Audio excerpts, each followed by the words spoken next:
that. So my name's Harry. I work for a company called Marvelous. It used to be called Marvelous AQL until last week. And yeah, I'm sorry, it's got the American spelling. I tried to get them to change that, but they wouldn't.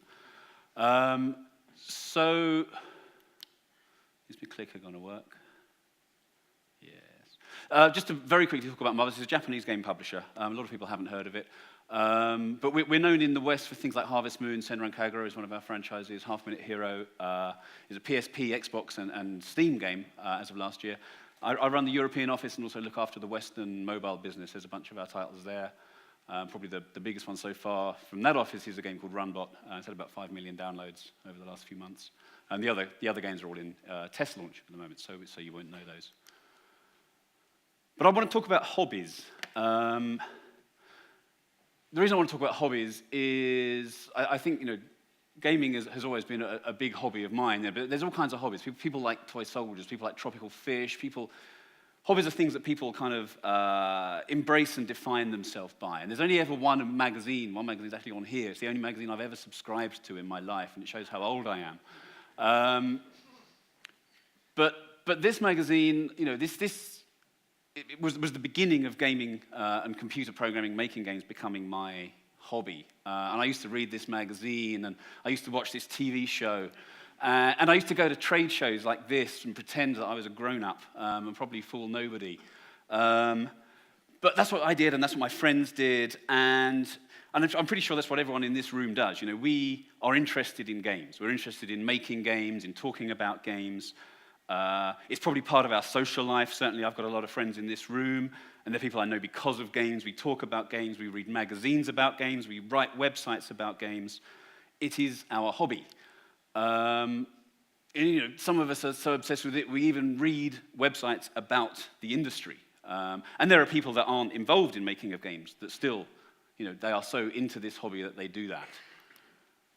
So we're the people that care about this stuff, But not everybody is like us. And I think one of the things that I've noticed over the last 20 years or so is, so far, we've been very much involved in making games for ourselves. Anyone that's been involved in console gaming or PC gaming for the last 20 years, it used to be pretty easy. If you liked the idea for a game, then you could probably make it and you'd sell it to people like you.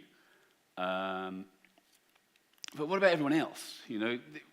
We're all getting very excited about smartphones. Sorry, just grab a water. We're getting very excited about smartphones. The biggest console so far has sold maybe 150 million units, but we're talking about selling 2 billion smartphones in a year. It's a huge, huge opportunity, but these aren't necessarily the same people that we were selling to on console.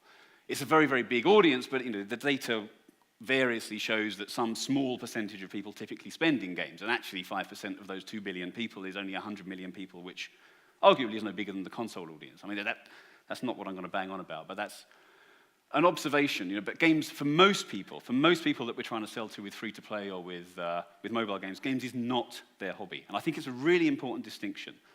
And I think this mistake that certainly I made a few years ago was to think that we're the guys that make proper games. We make 3D games, we make FPSs, we make all of these wonderful, rich experiences, and all we got to do is get those guys that are currently doing crosswords or playing Sudoku or maybe playing Minesweeper on their PC. Once they experience proper games, the games that we like, then they're going to convert over and they're going to become like us.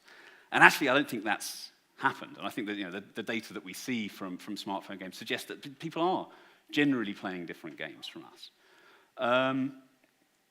So one of the difference, I think, is that for me, and I think for most people in this room, games is a hobby. Games is something that we might define ourselves by. We care about it. We read about it. But most people that are playing Candy Crush, people that are playing, and this is in no way disparaging those games. I think they're fabulous. But they are not someone's hobby.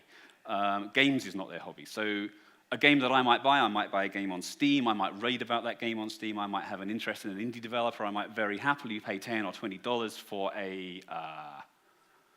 for an experience that might only last an hour. That's something that appeals to people whose hobby is games. But how do we make games that are going to appeal to everybody else? What is it? Can we, rather than expect people's hobby to become games, can we create games that can become someone's hobby? And it's one of the things that we do pretty successfully, I think, in Japan, and there are certain products here, certain games that have already been talked about today, that I think have done that very successfully, and that's something that I want to talk about. But these are some of the things that hobbies might do. They might be social, they might be creative, they might involve some kind of performance, it might be physical. A lot of people like hobbies that involve sport. They might involve problem solving. A personal hobby of mine was always music, the idea of mastery, getting better and better at something. That's an important part of a hobby. Some people, one of the magazines I showed at the beginning was talking about animals. For my daughter, she's very interested in products or hobbies that have some element of nurturing. Other people like chance, an element of chance, whether it's a gambling game, whether it's a free-to-play game with an element of chance, which we'll talk about. A lot of those things, depending on who you are things that you would want from a hobby. So how do we make hobbies? The important thing with hobbies, and I think the important thing that we've learned over the last couple of years working in free-to-play, is that real hobbies are things that people do for a long time. We talk a lot in the free-to-play games business about retention, and many of the games I enjoy the most have incredibly low retention.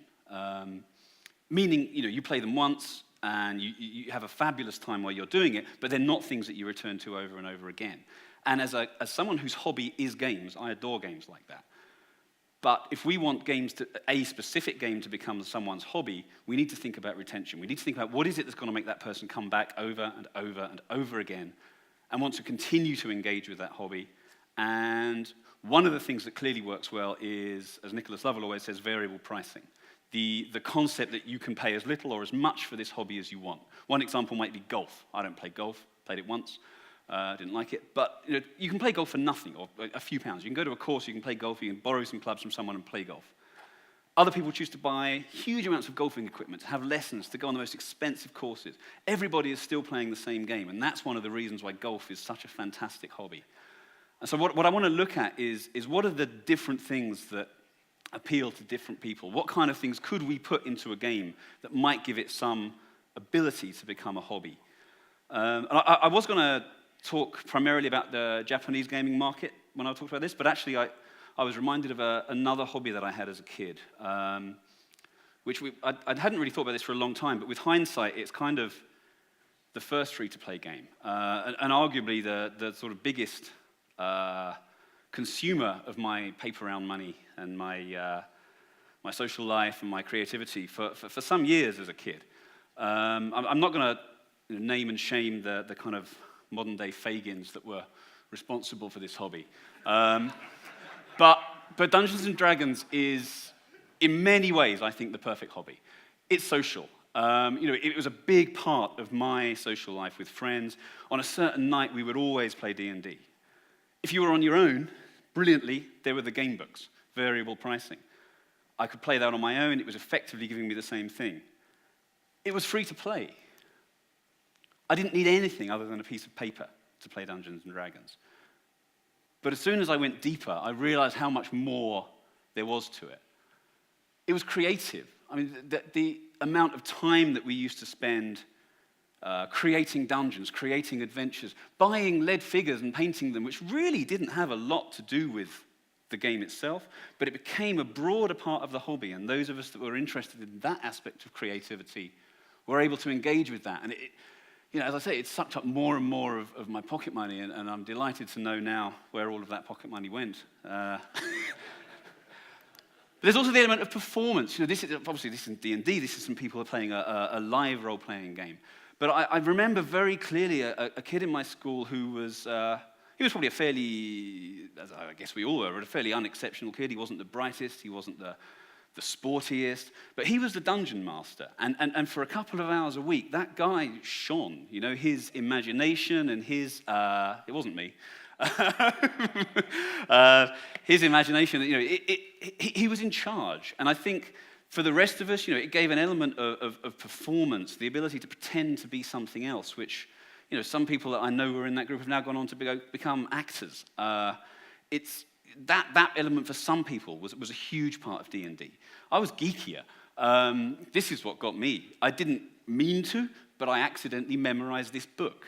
And there was a period of my life when probably a little while after this, I remember my dad was going to buy a new car, and somehow my mind sucked up the entire set of performance statistics of every car in his What Car magazine. But for some people, that gleaning of knowledge, that kind of that level of detail is very appealing. Collection is another thing. I mean, whether it's collecting the miniatures, whether it's collecting the dungeons, or just collecting the books, the idea of collection was a huge part of Dungeons & Dragons and of many other hobbies. I mean, for me, personally, I'm not interested in collection. I don't collect stamps. I was never into collecting train numbers, but some people do. So again, that's an element of a hobby that maybe you can include in your game. And I think CSR Racing was a great example that Torsten talked about this morning, where on the surface, to us as video game enthusiasts, we probably loaded that game up thinking it was a racing game. Really, it was a collection game. And a phenomenally genre-changing racing game at that, in that it appealed to a whole bunch of people that maybe would not have defined themselves as gamers. There's problem solving. Some people really get off on just being clever, being able to use their intuition and their team skills to solve problems. That's a big part of D&D. And there's mastery and progression. The whole idea of this game having levels. You start at level 1, and the level was so much more than just a number on a piece of paper. If I took my magic user from level 1 to level 2, it opened up a whole bunch of new spells that I could use. And I think even now in games, we do move players up levels, but maybe we're not as clever at D&D as making those levels as desirable and empowering users who progress through those levels as much as maybe we could be.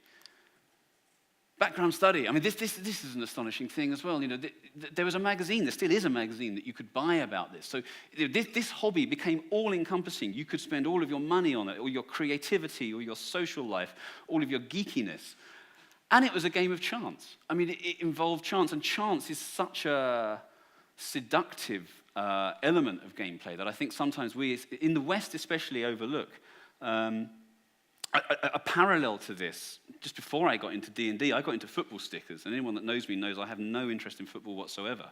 But partly through peer pressure, but also just because of the idea of opening a packet and pulling out some cards and not knowing, who am I going to get? Am I going to get a first division player or a second division player? If I'm really lucky, I'm going to get a silver badge, and that silver badge is rare, and so that makes it valuable. And building that collection, coupled with that game of chance, made collecting football stickers incredibly compelling, even for me, who had no interest in football.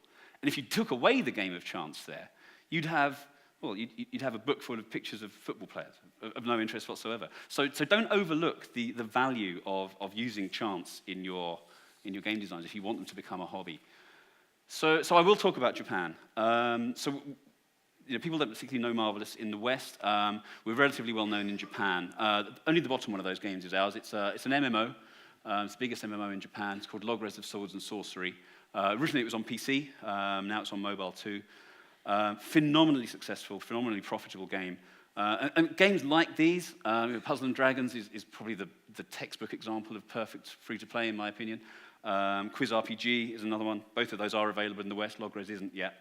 But you should look at these games if you're interested in learning why it is that a lot of the Japanese companies grew so quickly in the free-to-play market. The ARPPU of these games is probably in the order of $200 to $300 per player per month, per paying user, obviously. So what that means is that of a relatively small audience who are treating these products not as a game to be a distraction like a crossword, but as a hobby. You can create that Dungeons & Dragons-like environment where all different parts of people's personalities are able to be engaged by this hobby. I'm going to talk very quickly about a couple of things that I still think get overlooked to an extent in Japanese gaming, in Western gaming compared to Japan. The first one is events. I guess by now most people know what that means. Certainly when I was talking a year or two ago, people didn't. Events are the biggest drivers of retention. What an event means is, this is a reason to come and play this game now. Or it's an an appointment mechanic. So that might mean, Puzzle & Dragons will say, every Tuesday there is this opportunity. You have only, example there, you have 2 days to get the eggs for this quest. Making events, especially if you tie them into real-world events. Today's the Queen's birthday, so if you play this game at this time, you're going to get that. Those are the biggest drivers of retention. Typically on a Japanese game, you might have a team of 10 people that work forever on event management. So it gives you an idea of just how important that is to the Japanese teams. Social. Obviously, social is very important. There's a lot of data from Japan that I won't share now, but that shows how much more likely players are to be retained and to spend in a social context, not necessarily in competition with one another, but particularly in guilds. So if your game can encourage players to want to play together and cooperate, there's a lot of data that says they are much more likely to spend.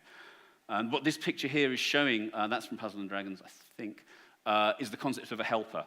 But what a lot of Japanese games do, and some Western games do too, is build upon the idea of collection. So I collect a certain number of units or spells or whatever, and I take those into battle or whatever my game is, but actually I'm going to borrow some helpers from a friend.